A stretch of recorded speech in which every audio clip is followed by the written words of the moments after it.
Reading the tape measure.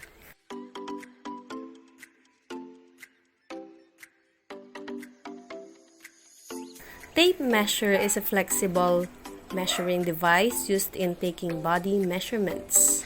The front has the measurement of 150 centimeters and 60 inches on the other side. So we have two systems of measurement. We have the metric system, a decimal system on which physical unit based on unit of length known as the meter. A centimeter has 10 equal parts, and these are the follows. So in metric system, we use the centimeter.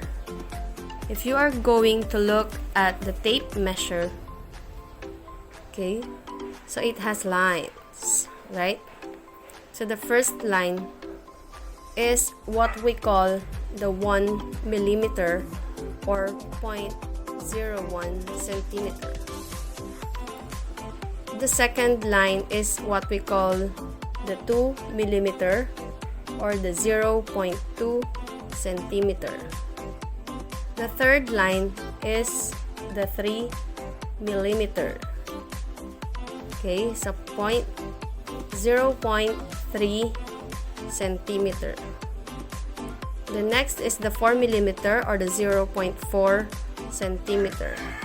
And then this longer line at the center is the 0.5 centimeter or the 1/2 centimeter. Okay, it is also known as the 5 millimeter. So again, this is the half of the centimeter. So we will proceed. After the 5 millimeter or the 1/2 centimeter, this is the 6 millimeter or the 0.6 centimeter. It is followed by the 7 millimeter or the 0.7 centimeter. Next is 0.8 centimeter or the 8 millimeter. Then 0.9 centimeter or the 9 millimeter. And then this is already your 1 centimeter. Okay, so the same, when you get to know these lines, it will be easier for you to read the tape measure. Another system of measurement is the English system.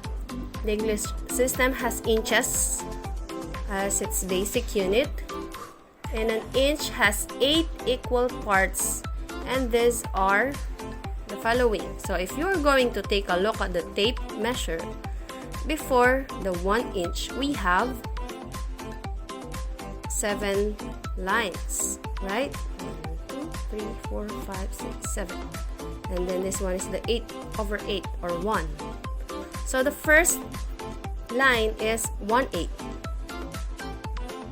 The second line is 2/8 or 1/4. The third line is 3/8. The fourth line is 4/8 or 1/2. So this is the 1/2 inch. And then 5/8, 6/8 or 3/4 inch, 7/8, and 8/8 or 1 inch.